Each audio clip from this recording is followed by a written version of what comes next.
Olá, eu me chamo Joyce Lira, sou mestre em Direito pela Universidade Federal Fluminense e professora de Direito Internacional. Hoje nós estamos aqui para tratar de um tema de direito internacional muito interessante que vem sendo muito cobrado, de um modo geral. O tema é a perda da nacionalidade brasileira pela naturalização voluntária. Então coloca na tela, por gentileza, os objetivos da nossa aula. Nessa aula, nós vamos construir o raciocínio jurídico básico sobre aquisição e perda da nacionalidade brasileira. Vamos avaliar a hipótese de perda da nacionalidade brasileira pela naturalização voluntária. E vamos verificar como tem ocorrido a aplicação jurisprudencial dessa hipótese. Pode voltar, por gentileza? Então, nossa aula está esquematizada em 3 momentos. Um primeiro momento conceitual, que a gente vai compreender a aquisição da nacionalidade, como que acontece essa aquisição, como que a doutrina define conceitualmente a nacionalidade. Um segundo momento, em que a gente vai adentrar especificamente nas questões sobre perda da nacionalidade brasileira, e aí a gente vai perceber como que isso ocorre e como que a jurisprudência trata essas hipóteses, dentre elas a perda da nacionalidade brasileira pela naturalização voluntária. E por fim, a gente vai tecer algumas observações finais relevantes para fechar a compreensão desse estudo de hoje. Então, vamos iniciar pelo conceito.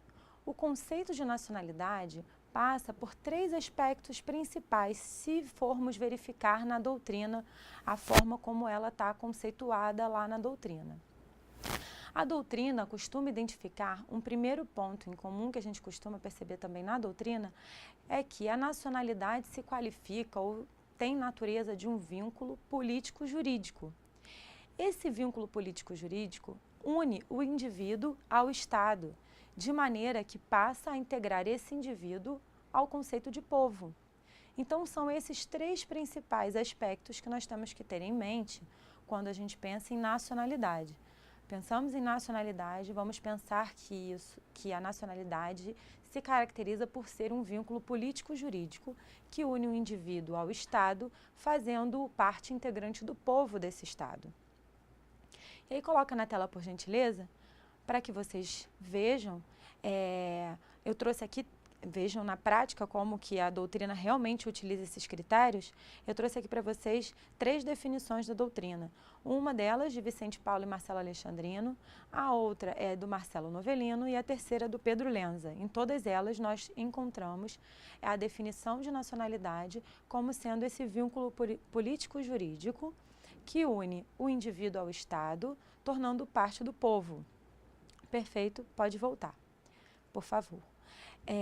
No âmbito do direito internacional, propriamente, nós vamos ter a normatividade própria do direito à nacionalidade. Sim, porque o direito à nacionalidade é um direito humano, é um direito resguardado por 2 principais documentos internacionais, e nós vamos ver quais são eles agora. O primeiro dos documentos que a gente pode citar como mais relevante, documento internacional, é a Declaração Universal dos Direitos do Homem, que em seu artigo 15 prevê o direito à nacionalidade e o direito à mudança de nacionalidade também, o que é relevante no tema da nossa aula de hoje, que é justamente a perda da nacionalidade brasileira pela aquisição de nacionalidade de outro país, ou seja, pela naturalização voluntária num país estrangeiro. A gente percebe que, apesar do direito à nacionalidade configurar um direito, todo direito é limitável e não há direito absoluto. Então, é por isso que a gente compreende, a partir desse ponto que a gente vai compreender as limitações constitucionais existentes ao direito à nacionalidade. Outro documento relevante para que a gente tenha conhecimento no aspecto do direito internacional é a Convenção Americana dos Direitos Humanos, internalizada no nosso ordenamento jurídico pátrio pelo Decreto 678 de 1992. A Convenção Americana dispõe em seu artigo 20 sobre o direito à nacionalidade e o direito de mudar a nacionalidade também. Então, coloca na tela, por gentileza. Então, eu não vou fazer a leitura dos artigos, mas está aí. Vocês leiam depois com calma, sublinhem nos seus códigos. Artigo 15 da Declaração Universal dos Direitos do Homem e artigo 20 da Convenção Americana de Direitos Humanos de 69. não deixe de marcar, não deixe de ler com calma esses artigos, tá? São muito importantes. Prosseguindo, então, nós temos aí a normatividade interna do direito constitucional brasileiro acerca da nacionalidade. O primeiro artigo importante que está na tela é justamente o artigo 12 da Constituição. Na realidade, todo o regramento sobre nacionalidade se encontra nesse artigo 12 da Constituição. Todo o regramento constitucional, diga-se. Então, a Constituição vai definir, em primeiro momento, quem são os brasileiros natos e os naturalizados. Sobre os brasileiros natos, é importante a gente observar que existem aí 3 alíneas no inciso 1. E aí a gente vai olhar cada uma delas com calma para que a gente estabeleça os critérios de definição, os critérios de atribuição da nacionalidade. Pode voltar para mim, por gentileza. O artigo 12, então, vai dizer que são brasileiros natos, em primeiro lugar, todos aqueles nascidos no território brasileiro, ainda que filho de pais estrangeiros, desde que estes não estejam a serviço de seu país. Ou seja, nasceu em território brasileiro, é brasileiro, exceto no caso em que os pais estrangeiros estivessem a serviço de seu país naquele momento. E aí, nesse caso, resguarda-se a nacionalidade de origem dos pais pelos critérios do país de origem desses pais. Esse é o primeiro critério, a gente percebe que é um critério territorial, perfeito? Então, guarda essa informação, porque isso vai ser relevante daqui a pouquinho. Essa, então, é a hipótese do artigo 12, inciso 1, a linha A, da Constituição Federal. São considerados brasileiros natos, ou seja, que adquirem nacionalidade originária, nasceu, é brasileiro, aqueles que nascem em território brasileiro. Já nas outras 2 alíneas, a gente vai perceber que o critério é outro. Ele não é territorial. Por quê? Essas hipóteses tratam justamente do nascimento de brasileiros fora do território brasileiro. Então, vamos ver quais são essas hipóteses. Pode botar na tela, por gentileza? O artigo 12, inciso 1, a linha B, vai dizer que são brasileiros natos, ou seja, que contém nacionalidade originária brasileira, os nascidos no estrangeiro, de pai brasileiro ou mãe brasileira, desde que qualquer deles esteja a serviço da República Federativa do Brasil. Então, pode voltar aqui, por gentileza. A gente percebe o quê? Nessa linha específica, que é considerado brasileiro nato, ainda que nascido em território estrangeiro, aquele que tiver afinidade sanguínea com o pai ou com a mãe de origem brasileira, na verdade, nacionalidade brasileira. Então, e que estejam a serviço do Brasil. Então, a gente vai perceber que aqui o critério é um pouquinho diferente, é um critério de pertinência sanguínea, né? Um critério de afinidade sanguínea. E a gente vai ver mais uns detalhes mais para frente sobre esse tópico. Agora, só inicialmente estou mostrando para vocês o panorama de como se constitui a nacionalidade brasileira originária, ou seja, quem são os brasileiros natos. Então, pode voltar na tela, por gentileza, para a gente verificar agora a terceira linha do artigo 12, inciso 1, que vai dizer: são brasileiros natos os nascidos no estrangeiro, de pai brasileiro ou de mãe brasileira, desde que sejam registrados em repartição brasileira competente ou venham a residir na República Federativa do Brasil e optem, em qualquer tempo, depois de atingida a maioridade, pela nacionalidade brasileira. Então, pode voltar aqui, por gentileza. A gente está percebendo que esse critério também é baseado na afinidade sanguínea, digamos. Mas essa linha se subdivide em 2 hipóteses, vocês perceberam? A primeira hipótese, na realidade, ela diz respeito aos filhos de pai ou mãe brasileira, nascido no território estrangeiro, desde que 2 hipóteses. Esses pais resolvam registrar, esses pais, né, em que um deles, basta que um deles seja brasileiro, resolvam registrar essa criança, ou seja, o critério sanguíneo mais o registrar essa criança na repartição competente brasileira. E uma outra hipótese também, que é no caso em que os pais não registraram, não realizaram esse registro, o que acontece? Esse indivíduo que nasceu filho de pai brasileiro ou de mãe brasileira no território estrangeiro pode optar, em qualquer tempo, após atingida a maioridade, vindo residir no Brasil pela nacionalidade brasileira. Ou seja, é uma nacionalidade que é um direito subjetivo desse indivíduo.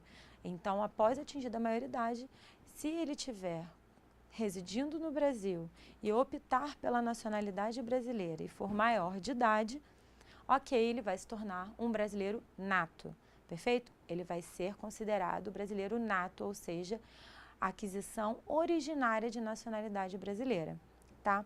Agora vamos entender mais especificamente como que funcionam esses critérios e como que a doutrina costuma chamá-los. Então, os critérios de atribuição da nacionalidade brasileira originária são basicamente dois que a gente percebeu.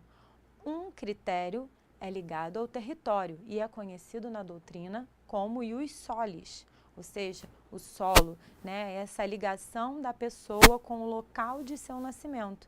Então, nascendo no Brasil, é considerado brasileiro, ainda que filho de pais estrangeiros, exceto na hipótese em que esses pais estrangeiros estivessem a serviço do seu país de origem. Não tem problema nenhum, ok? Então, o inciso 1, a linha A, estabelece o critério do ius solis, é a regra do nascimento, né, da nacionalidade, e o que vai dar problema, possivelmente, alguma controvérsia que poderia dar, seriam os critérios ligados à afinidade sanguínea, né? Que a gente viu que, na verdade, tem mais duas alíneas, mas são mais 3 hipóteses. E quais são essas hipóteses da afinidade sanguínea? São hipóteses em que o critério de atribuição da nacionalidade brasileira originária será dada pelo que eles chamam de ius sanguinis, essa afinidade sanguínea. E aí, pode colocar na tela, por gentileza? A gente vai perceber que as modalidades de atribuição pelo ius sanguinis são 3, né, como a gente já tinha dito. Uma está no artigo 12, inciso 1, a linha B, e as outras duas estão no artigo 12, inciso 1, a linha C, da Constituição. E aí, sobre a linha B, que estabelece aí esse critério do ius sanguinis mais serviço do Brasil, né, o que a gente vai perceber? Uma pequena controvérsia.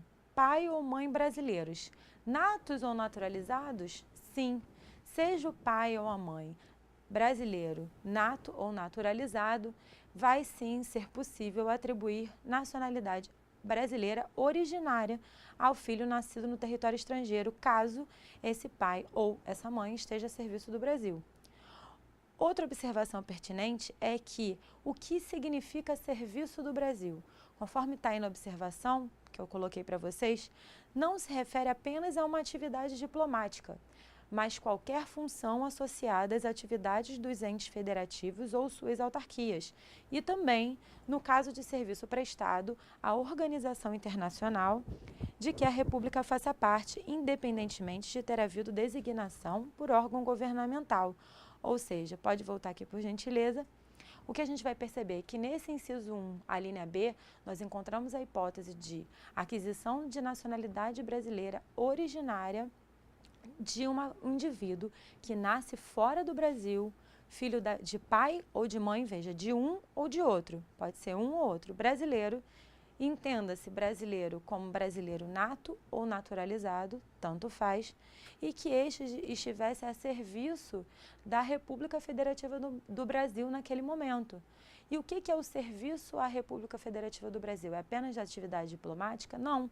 Ele poderia, por exemplo, estar integrando uma organização internacional e cumprindo ordens de um diretor dentro da hierarquia dessa organização internacional e não expressamente de um órgão da República Federativa do Brasil ou de alguma autoridade vinculada a um ente federativo. Perfeito? Então, essa é a hipótese do artigo 12, inciso 1, a linha B, sobre a aquisição originária da nacionalidade brasileira fora do território brasileiro por um critério de sanguinidade.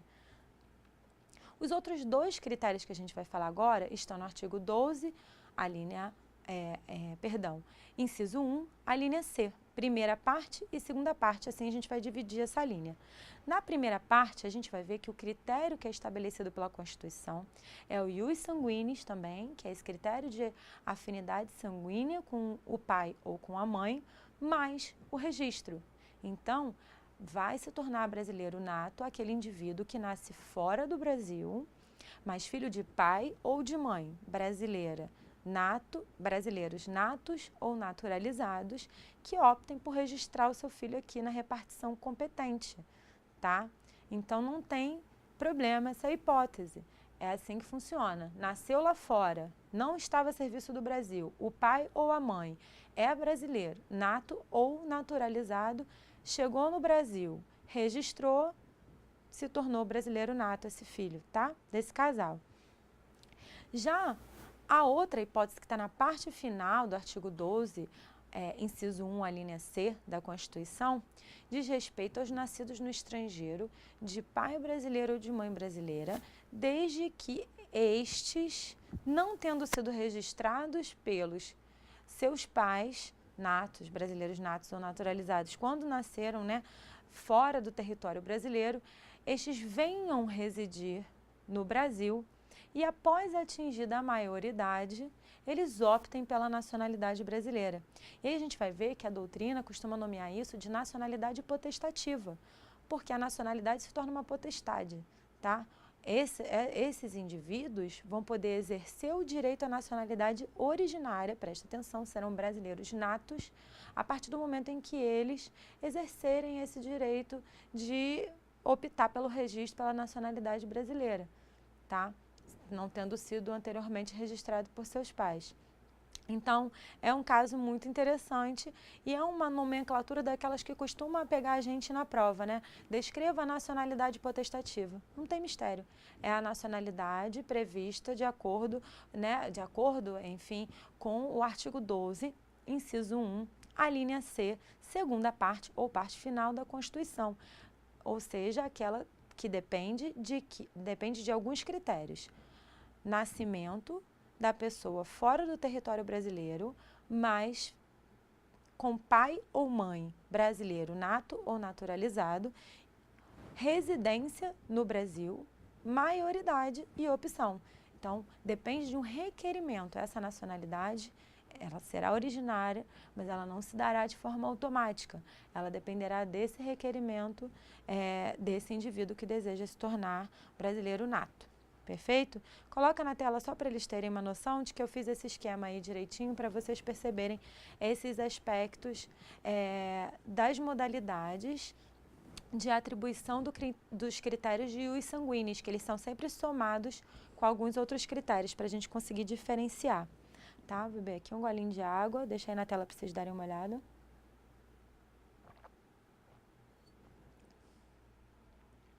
Então, a gente já pode prosseguir com a outra hipótese da nacionalidade, que não é mais a originária. Pode voltar para mim, por gentileza. O artigo 12, inciso 2, então, ele vai tratar justamente dos brasileiros naturalizados. São hipóteses em que existe a necessidade de um requerimento e existe a necessidade de realização de alguns critérios para que esse indivíduo se torne brasileiro.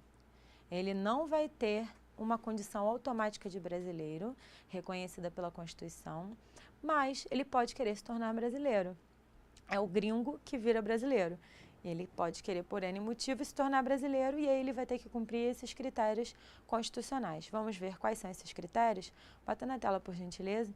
O artigo 12, inciso 2, que é dividido nas alíneas A e B, vai tratar, então, de quem são os naturalizados. São brasileiros naturalizados, a linha A, os que, na forma da lei, adquiram a nacionalidade brasileira exigidas aos originários de países de língua portuguesa, apenas residência por 1 ano ininterrupto e idoneidade moral. Essa é uma hipótese, na verdade a gente percebe que são duas, né? Mas também ainda não é o tema, a gente está chegando, mas ainda não é o nosso tema. B, os estrangeiros de qualquer nacionalidade residentes na República Federativa do Brasil há mais de 15 anos ininterruptos e sem condenação penal, desde que requeiram a nacionalidade brasileira. Então, vocês percebam que na linha A existe apenas o cumprimento da forma legal para a atribuição dessa naturalização brasileira. Ou, no caso dos oriundos de países de língua portuguesa, a residência por 1 ano ininterrupto e a idoneidade moral. Já na linha B, a gente percebe que os estrangeiros de qualquer nacionalidade precisam, exceto os casos narrados na linha A, precisam ter residência na República Federativa do Brasil há mais de 15 anos ininterruptos e não podem possuir condenação penal e ainda tem que requerer a nacionalidade brasileira. Perfeito. Então, visto esse momento inicial, pode voltar para mim, por gentileza. Passado esse momento inicial em que a gente conseguiu perceber como que ocorre a atribuição de nacionalidade, seja ao brasileiro nato, seja ao brasileiro naturalizado, a gente chega no tópico da nossa aula. Ainda não é especificamente o nosso tópico, mas é o tópico, o tema amplo da nossa aula, que tem a ver com a perda da nacionalidade. A perda da nacionalidade também foi prevista pela nossa Constituição, tá? É importante mencionar que, historicamente, a perda da nacionalidade, ela possuía uns critérios bem rígidos. E com a Emenda Constitucional de Revisão, número 3, de 1994, esses critérios foram um pouco abrandados, muito em função daqueles direitos internacionais que a gente viu, de, inclusive, mudança de nacionalidade. Então, estabelecer critérios muito rígidos para perda de nacionalidade, a gente vai ver por que eu estou falando da mudança aqui, ocasionaria muita situação dos apátridas. Então, seria uma situação indesejada e houve um abrandamento da hipótese de perda de nacionalidade aqui na nossa realidade constitucional brasileira. E onde está, professora, prevista então a perda de nacionalidade? Como eu disse, o principal dispositivo da Constituição que prevê tudo sobre nacionalidade é o artigo 12. E a perda da nacionalidade está prevista no artigo 12, parágrafo 4º. E apenas um dos incisos do parágrafo 4º é o que diz respeito ao tema da nossa aula. Mas, de qualquer maneira, vamos ver os dois para a gente compreender todas as hipóteses e poder comparar numa prova e fazer uma coisa bem bonita, né? Então, vamos lá. Bota na tela, por gentileza, o artigo. O artigo 12, parágrafo 4º, então, vai dizer: será declarada a perda da nacionalidade do brasileiro que, sublinha aí, declarada, tá, gente? É importante que vocês percebam essas expressões que a Constituição utiliza. Então, será declarada a perda da nacionalidade do brasileiro que, inciso 1, tiver cancelada a sua naturalização por sentença judicial em virtude de atividade nociva ao interesse nacional. Então, esse inciso 1, vocês percebam aí, cancelamento de naturalização. Já deixa bem claro que é uma hipótese muito específica, tá? E o inciso 2, que é uma hipótese bem mais genérica.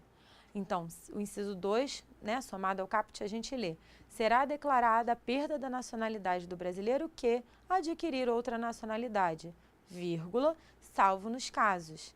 E aí a gente tem os casos excepcionais, que a gente vai voltar a eles. Mas para a gente compreender, então, esse primeiro momento, pode voltar a tela, por gentileza? É importante que a gente tenha em mente que as hipóteses de perda da nacionalidade, por representarem uma restrição de direitos fundamentais e direitos humanos, são hipóteses taxativas. E quem disse isso? O STF. O STF já afirmou e reafirmou essa orientação. Então, fora do que está previsto ali, não se perde nacionalidade. Perfeito? E isso está onde, professora? No habeas corpus 83.113. Na realidade, é a questão de ordem nesse habeas corpus. Perfeito? Coloca na tela, por gentileza, só rapidinho para eles darem uma olhada nessa ementa.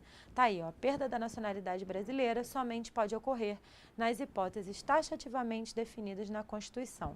Tá? Não se revelando lícito ao Estado brasileiro seja mediante simples regramento legislativo, seja mediante tratados ou convenções internacionais, inovar nesse tema, quer para ampliar, quer para restringir. quer ainda para modificar os casos autorizadores da privação, que é sempre excepcional, da condição político-jurídica, lembra o vínculo político-jurídico, de nacional do Brasil.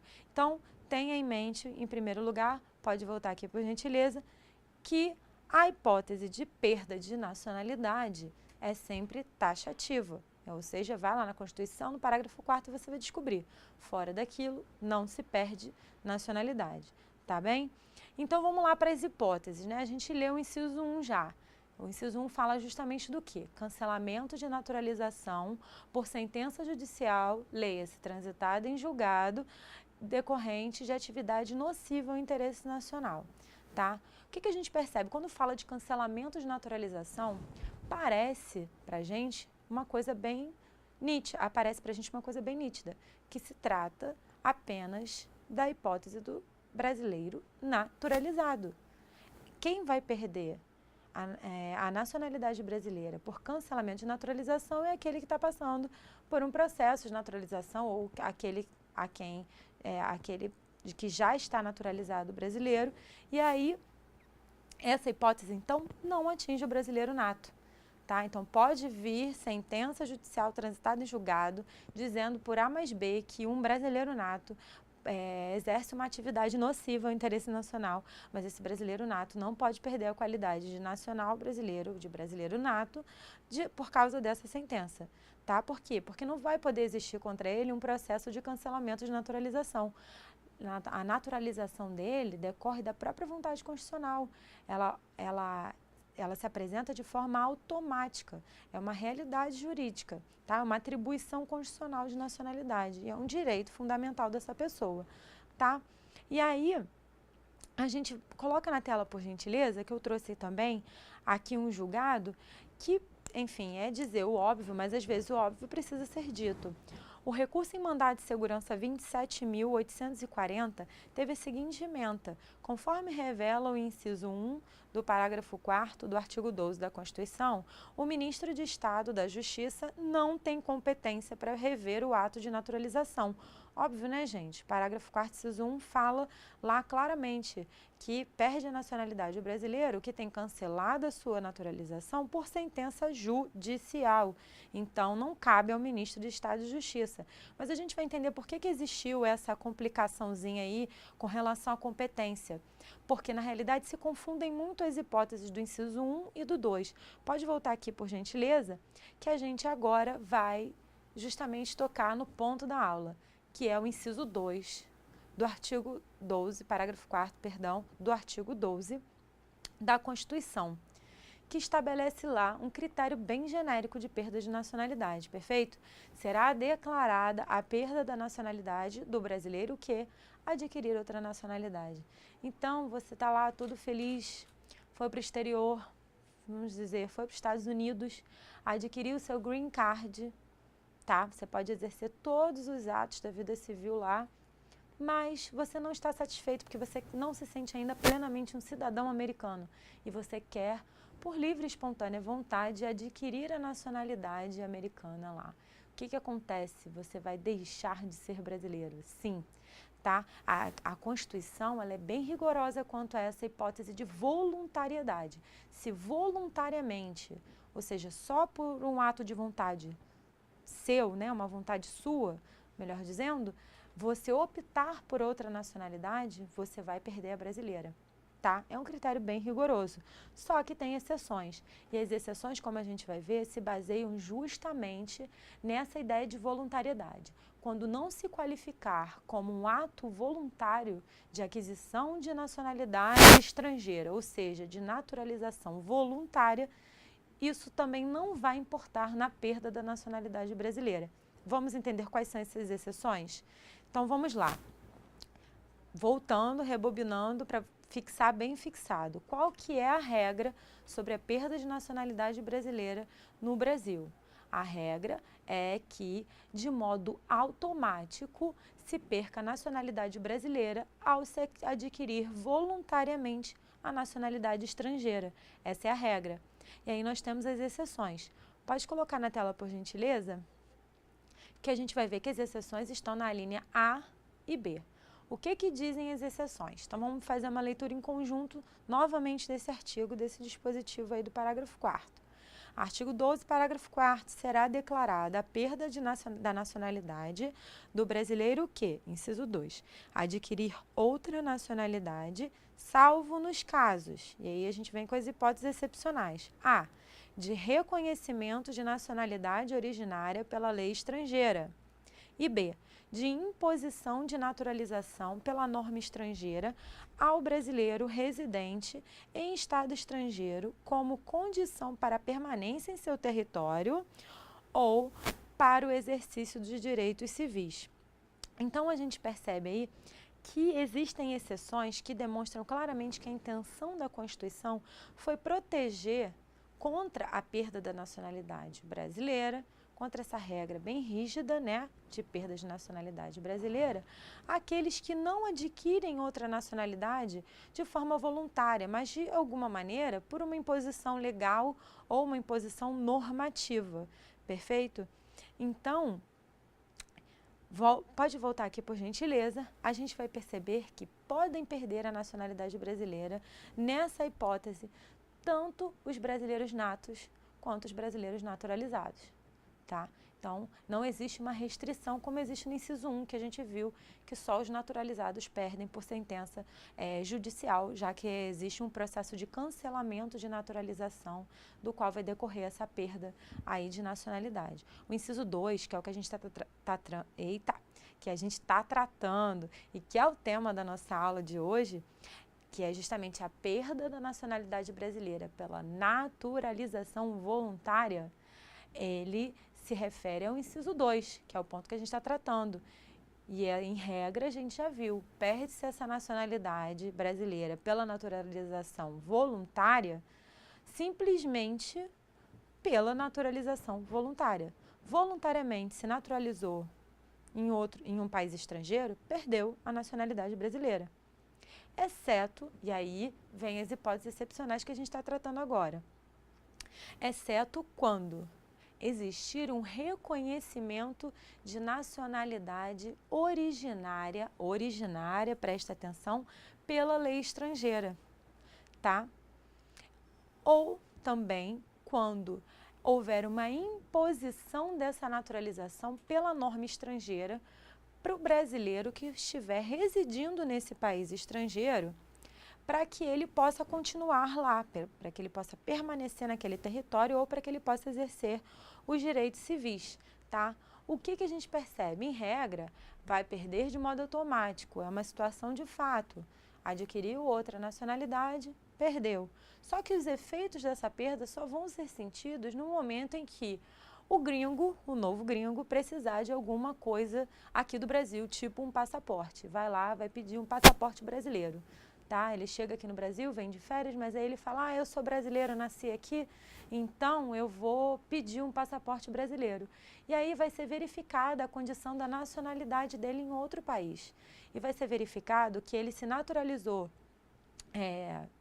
nesse outro país, não por força de um reconhecimento de nacionalidade originária pela lei desse país, também não por força de uma imposição da norma, né? E a gente vai ver melhor o que significa para que ele, que reside lá, permanecesse lá, ou para que ele exercesse os direitos civis lá, tá?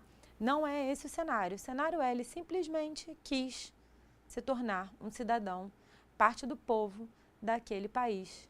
E aí, o que acontece?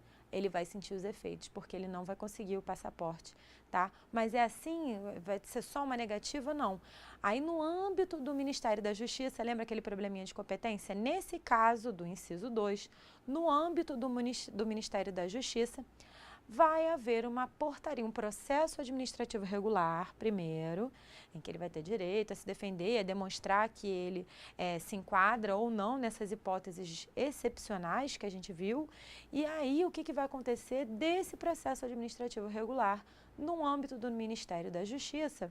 Vai vir uma portaria que vai declarar, então, a perda da nacionalidade, porque a gente viu, como diz o artigo 12, o caput mesmo, que essa situação ela é declarada, ou seja, não é esse processo, não é essa portaria que vai constituir a perda da nacionalidade dessa pessoa.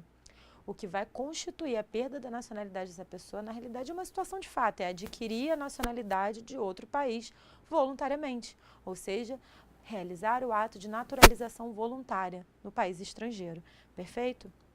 Continuando, então, a gente percebe agora a necessidade da gente entender essas exceções. A primeira exceção diz, então, sobre o reconhecimento de nacionalidade originária pela lei estrangeira. Não tem muita dificuldade. A gente pode pensar aqui um exemplo. O exemplo seria um casal de italianos que vem ao Brasil, tá? Passar umas férias mais longas, porque o Brasil é um país enorme, né? E eles queriam conhecer o Brasil todo. E aí, muito apaixonados, fazem o seu filho, né? E o seu filho é feito aqui, só que eles não conseguem voltar a tempo e o filho nasce em território brasileiro. Então, o filho de pais italianos que nasce em território brasileiro. Para agilizar e facilitar as burocracias da vida, eles registram essa criança aqui no Brasil, mas voltam para a Itália. E lá na Itália, o critério sanguíneo é um critério que atribui a nacionalidade originária para esse mesmo rapaz. Então, esse rapaz já nasceu com dupla nacionalidade. Ele já nasceu brasileiro por conta do critério do ius solis, porque ele nasceu em território brasileiro, porque os pais eram estrangeiros, mas não estavam a serviço do seu país, né? Quando ele nasceu, eles estavam aqui de férias. E ele também é um nacional italiano, porque lá na Itália o critério assumido é o ius sanguinis, ou ius sanguinis, cada um fala de um jeito, mas enfim, é o da afinidade sanguínea, perfeito? Então, como ele era filho de pais italianos, ele italiano é. E aí, então, existe, nesse caso, uma atribuição, né, um reconhecimento da nacionalidade italiana originária pela lei italiana. Então, não vai ser isso, não vai ser o fato dele ir para a Itália e ter um registro na Itália também, que vai fazer com que ele perca a nacionalidade brasileira, perfeito? Por quê? Porque ele está justamente na hipótese da exceção, da linha A, tá? Do inciso 2, do parágrafo 4º do artigo 12 da Constituição. Então, esse caso não tem muita dúvida, né? Esse caso está bem tranquilo da gente compreender. Vocês podem perceber com esse exemplo como ele é mais fácil, mais tranquilo. Já a linha B, ela pode causar alguma dúvida, porque o que diz a linha B? Coloca na tela, por gentileza. Artigo 12, parágrafo 4º, inciso 2, a linha B diz que é declarada, então, a perda da nacionalidade do brasileiro que adquire outra nacionalidade, salvo nos casos de imposição de naturalização pela norma estrangeira ao brasileiro residente em estado estrangeiro, como condição para a permanência em seu território ou para o exercício de direitos civis. E aí pode surgir a dúvida, né? O que a Constituição quis dizer com norma estrangeira, né? Num primeiro momento. E aí, pode voltar aqui por gentileza? Norma estrangeira, que a Constituição quis dizer, de acordo com a doutrina, como Pedro Lenz, Marcelo Novellino definem, na realidade é num aspecto mais amplo do que se entende como norma. Pode perceber que na linha A Constituição usou lei estrangeira. Então, exigiu aquela ideia de lei que a gente tem num sistema positivista e tudo mais. Enfim, apesar de ser também complicado quando a gente olha para o mundo, né? E com tantas realidades, assim, sensibilidades jurídicas, a gente percebe como um law, civil law, né? E aqui, nesse caso, isso fica ainda mais latente. Por quê? Na linha B, a Constituição não quis restringir tanto. Então, quando ela fala de norma, ela está se referindo tanto àquela norma positiva que a gente conhece, a lei, né, e tudo mais, quanto às normas consuetudinárias, por exemplo, tá? Aquelas normas que decorrem dos costumes ou qualquer outro tipo de sensibilidade jurídica aplicável naquele estado. Vamos supor que uma pessoa esteja, enfim, num estado lá na parte oriental do mundo, com características culturais muito próprias, e ele queira permanecer lá porque ele se apaixonou, mas, enfim, ele só pode fazer parte da tribo, na realidade, ele só pode casar com aquela moça se ele fizer parte daquela tribo, e para fazer parte daquela tribo, ele é sujeito, né, a pessoa dele fica sujeita a diversas restrições, essas restrições dessa aldeia, dessa tribo aí, podem configurar sim norma para fins desse dispositivo, tá? E essa norma, desse caso que a gente está comentando aqui, por exemplo, nesse exemplo hipotético, ela estabelece o quê? Uma imposição de naturalização. Ele tem que passar a fazer parte daquela aldeia, daquela tribo, para poder se casar com aquela moça, ou seja, para exercer direitos civis. E ele só pode se casar com aquela moça, fazer parte daquela aldeia, se viver naquela aldeia, porque também faz parte do ambiente normativo dessa aldeia, dessa tribo. Vocês percebem como é que funciona? Então, essa imposição normativa quer dizer imposição normativa positiva ou não, tá?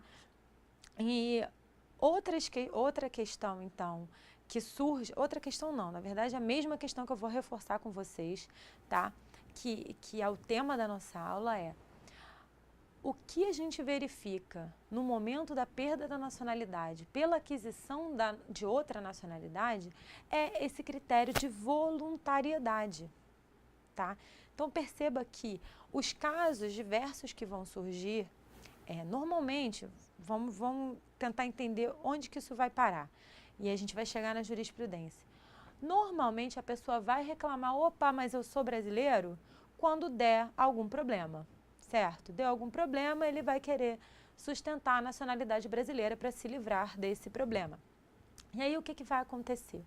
A gente vai sempre olhar para nacionalidade dele, óbvio, mas assim, se ele tiver uma naturalização em país estrangeiro, a gente sempre vai olhar como é que foi o movimento para ele se naturalizar nesse país estrangeiro. Foi voluntário ou não?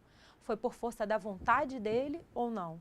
E é esse o critério que define a perda da nacionalidade. A gente vai ver um caso aqui, mas eu já vou adiantar, o problema nesse caso que a gente vai ver foi uma extradição, foi um pedido de extradição. A pessoa levantou o bracinho e falou assim, opa, não, eu sou brasileira, não poder me extraditar, porque brasileira nata, inclusive, não pode ser extraditada. Mas, como a gente viu, o brasileiro nato pode sim perder a nacionalidade brasileira quando? No momento em que adquire nacionalidade estrangeira de forma voluntária, ou seja, no momento em que se naturaliza voluntariamente. Era aquele caso que eu estava contando para vocês lá no início da moça que queria ser gringa, né, que queria ser americana. Mesmo com green card, ela não estava satisfeita, ela não se sentia uma cidadã americana, então ela foi lá e adquiriu. A gente vai ver esse caso com calma. Tá? Antes da gente chegar nesse problema específico, para a gente entender essas repercussões da perda da nacionalidade por naturalização voluntária, vamos só entender um cenário interessante. É possível readquirir, gente, a nacionalidade uma vez perdida, tá? Então não se apavorem se chegar algum cliente algum dia ou se cair numa prova, qualquer coisa do tipo, ai meu Deus, eu perdi a nacionalidade brasileira e agora? Nunca mais vou poder voltar a ser brasileira? Não. Relaxa que dá para voltar sim, só que não sem alguma controvérsia doutrinária. Então coloca na tela aí, por favor, que eu vou mostrar para eles como é que funciona essa controvérsia, tá? Em primeiro lugar, não tem controvérsia nenhuma, a reaquisição da nacionalidade brasileira perdida em razão dessa aquisição voluntária da nacionalidade estrangeira depende de uma requisição voluntária também. Então, se perdeu porque voluntariamente adquiriu outra nacionalidade, vai, para readquirir essa nacionalidade, precisar de uma requisição também voluntária, tá? Só que aí, o ponto que a doutrina diverge é o seguinte, mas qual vai ser a qualidade, quais são os requisitos que essa pessoa vai ter que cumprir para reassumir a nacionalidade brasileira? Ela vai voltar sendo brasileira nata ou ela vai voltar sendo brasileira naturalizada? E aí a gente vai ver que a doutrina diverge um pouquinho disso aí. O Pedro Lenza, como está colocado aí, entende que vai haver necessidade de demonstrar que existem elementos capazes de permitir a atribuição da nacionalidade brasileira. Então, ele não entra muito nessa controvérsia, tá? Ele fala de um aspecto mais genérico, então entenda você. Pode voltar aqui, por gentileza, para a gente comentar?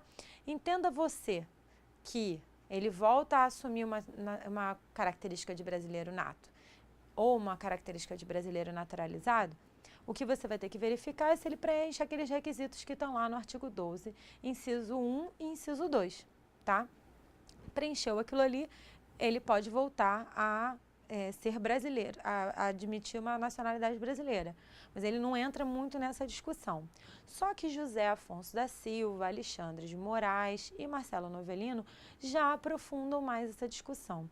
O José Afonso da Silva, por exemplo, vai considerar que o readquirente vai recuperar a condição anterior. Ou seja, se anteriormente ele saiu, ele perdeu a nacionalidade brasileira, sendo brasileiro nato, ele reassume a qualidade de brasileiro nato. Isso repercute em muitas coisas no âmbito do direito internacional. Essa é a opinião do José Afonso da Silva. Ao passo que se ele perdeu, a nacionalidade brasileira, sendo brasileiro naturalizado, ele vai ter que demonstrar novamente as condições para adquirir, a naturalização, digamos, brasileira. Tá? Isso é o que o José Afonso da Silva pensa. O Alexandre de Moraes, pode botar na tela por gentileza, considera que em qualquer hipótese, a perda da nacionalidade pela naturalização voluntária vai tornar aquele brasileiro que mesmo originariamente fosse nato, em um estrangeiro. Ele perde para sempre a sua nacionalidade nata, digamos assim, a sua brasilidade nata. E aí ele vira gringo para sempre. Então, para ele readquirir a nacionalidade brasileira, ele teria que se adequar aos critérios de naturalização. E aí ele voltaria para o Brasil, sendo agora um brasileiro naturalizado, tá? Assim como são os gringos. Eu costumo brincar com essa coisa do gringo, porque aí a gente funciona melhor o nosso raciocínio, né? Porque a gente usa muito a palavra estrangeiro, país estrangeiro, naturalização, nacionalidade, isso acaba confundindo um pouco. Mas é só uma brincadeira, para quem não gosta, é só uma brincadeira. Já o Marcelo Novellino, ele fala na mesma linha ali, mais ou menos, do que o Alexandre de Moraes diz, que a perda representa um ato definitivo. Pode voltar aqui, por gentileza. Ou seja, para o Marcelo Novellino, a perda da qualidade nacional brasileira, seja nato ou naturalizado, transforma quem perdeu a nacionalidade brasileira em estrangeiro. Em outras palavras, ele diz a mesma coisa que o Alexandre de Moraes, que essa perda atinge a sua qualidade essencial de brasileiro. Então, você só volta a ser considerado brasileiro se for naturalizado, porque ainda que você fosse um brasileiro nato, você, ao perder a qualidade de brasileiro, perderia também essa aquisição originária, tá? Seria, sei lá, um critério, talvez, de manutenção de uma originariedade da sua nacionalidade aí.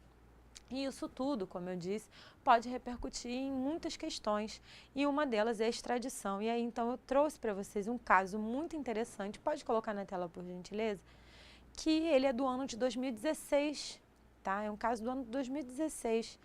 E é um mandado de segurança 33.864, tá? De relatoria do ministro Luiz Roberto Barroso, que trata justamente da hipótese que eu falei aqui para vocês.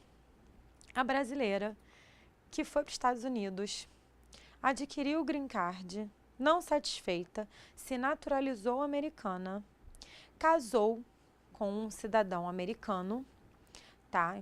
E foi acusada lá nos Estados Unidos da América de homicídio do seu marido e de ter fugido para o Brasil. Perfeito? E aí o que aconteceu? Chegou o pedido de extradição dela para o Brasil. Ela é uma americana, né? Naturalizou americana voluntariamente. E aí ela veio embora para o Brasil, fugindo dessa acusação. Mas chegando aqui, os Estados Unidos, óbvio, em primeiro lugar, quer procurar Brasil. E o Brasil disse, sim, vou extraditar, porque ela não é mais brasileira. O que aconteceu? O Brasil compreendeu que a perda da nacionalidade dessa moça se configurou tendo em vista a naturalização voluntária lá nos Estados Unidos e que ela não se enquadraria em nenhuma daquelas hipóteses excepcionais, lembra? A norma dos Estados Unidos, a lei dos Estados Unidos, não atribuía nacionalidade originária para ela e ela também não precisava ter se naturalizado, lá nos Estados Unidos por força de uma imposição normativa para que permanecesse, porque os Estados Unidos têm a sistemática do Green Card, né, que admite o exercício de direitos civis e permanência lá no território americano, mesmo para quem não é cidadão americano, desde que preenchidos os requisitos próprios lá dessa sistemática. Então, considerando que não se tratava de nenhuma hipótese excepcional e considerando-se que aquela moça perdeu a nacionalidade brasileira, e aí é o que eu te falei, o STF só reconheceu uma situação que era de fato. Quando deu problema, para não usar outra palavra, deu problema, os efeitos da perda da nacionalidade foram sentidos pela moça, tá? Porque a perda mesmo se deu automaticamente, no momento em que ela se naturalizou voluntariamente lá nos Estados Unidos, tá? Então, esse caso é muito interessante, anota, lê com calma, com certeza vai ser cobrado em prova, tá? Pra vocês verem, é de 2016, então tá quente, mandado de segurança 33.864, tá? Não esqueçam desse caso e deem uma olhadinha. Último tópico dessa segunda parte, a gente vai tratar rapidamente aqui do procedimento. Pode botar na tela, por gentileza? Eu trouxe para vocês só um resumo do que eu já disse. O procedimento da perda da nacionalidade pela naturalização voluntária ocorre da seguinte maneira, automaticamente. Só que os efeitos, né, vão depender da publicação da portaria do ministro da Justiça, que tinha acontecido inclusive nesse caso dessa moça, tá? Quando veio o pedido de extradição, o Ministério da Justiça tomou ciência dessa situação da naturalização e, enfim, declarou lá a perda da nacionalidade dessa moça, tá? Brasileira. E aí, então, a gente percebe que, ainda sobre o procedimento, a competência, então, nesse caso do inciso 2, diferente do inciso 1, é do ministro da Justiça, tá? Depois do devido processo administrativo, perfeito, que do qual vai ser emanada essa portaria que vai declarar essa perda. Um detalhe interessante que eu trouxe aqui para vocês é que o decreto 3.453 de 2000 determinou uma delegação do presidente da República para esse ministro da Justiça. Essa competência estava prevista, né, do presidente da República, estava prevista no artigo 23 da Lei 818 de 1949, que é uma lei super antiga que previa, e eu vou explicar por que previa, porque no passado, ainda prevê, mas vamos entender melhor, alguns procedimentos sobre aquisição e perda da nacionalidade brasileira, tá? E aí eu não preciso nem enrolar mais para dizer para vocês por que previa. Essa lei, assim como o Estatuto do Estrangeiro, pode voltar aqui para mim por gentileza, está sendo revogada pela lei do ano de 2017, uma lei, então, super quente, que ainda está na vacácio, no período de vacácio legis, ainda não está vigorando, que é a Lei 13.445, tá? De 2017. Então, essa situação vai se alterar? Possivelmente não, tá? Só que o fundamento que se achava para justificar essa competência, essa dinâmica da competência, estava justamente nessa lei 818, que está sendo, então, revogada juntamente com o Estatuto do Estrangeiro, que é a lei 6.815. E essas são as observações finais que eu tinha para trazer para vocês. Então, coloca na tela aí, por gentileza, só para vocês entenderem melhor. A Lei 818 de 1949, e que previa, né, que prevê procedimentos administrativos, enfim, para aquisição e perda de nacionalidade, para naturalização e tudo mais, reaquisição da nacionalidade, e a Lei 6.815 de 1980, o Estatuto do Estrangeiro, estão sendo revogadas pelo artigo 124 da Lei 13.445 de 2017. Perfeito? Só que o artigo 125 dessa mesma Lei 13.445 de 2017 prevê um período de vacácio legis, ou seja, diz assim, esta lei entra em vigor após decorridos 180 dias de sua publicação oficial. E aí a dica super relevante, galera, estudem essa lei, porque vai começar a ser cobrada. Esqueçam o que vocês conheceram sobre as leis que eu mencionei que foram revogadas, tá? E quando que houve a publicação? 25 de maio de 2017. Conta aí 180 dias, vai começar a vigorar essa lei. Se tiver prova depois desse período, já pode cair na prova, tá? Inclusive, tem editais que cobram até antecipadamente, porque tem que haver adequação, né, dos procedimentos, tá? E aí eu trouxe só um detalhezinho sobre a reaquisição da nacionalidade, que o artigo 76 traz uma previsão específica ao brasileiro que, em razão do inciso 2 do parágrafo 4º do artigo 12, que é essa nossa hipótese, perda da nacionalidade por aquisição, né, ou por naturalização voluntária, houver perdido a nacionalidade, uma vez cessada a causa, poderá readquiri-la ou ter o ato que declarou a perda revogado na forma definida pelo órgão competente do Poder Executivo. Então, eu trouxe para vocês só essa dica aí sobre essa lei nova, para vocês perceberem como que a sistemática tende a ser mais flexível ainda para a reaquisição da nacionalidade brasileira em caso de perda, pode voltar aqui, por naturalização voluntária. Tá? Então, eu espero que tenha ajudado aí a vocês nesse tema, que tenha sido uma boa oportunidade para vocês entenderem mais sobre nacionalidade, perda, reaquisição. Espero voltar com mais temas interessantes de direito internacional para vocês, tá? Fiquem com Deus, tchauzinho.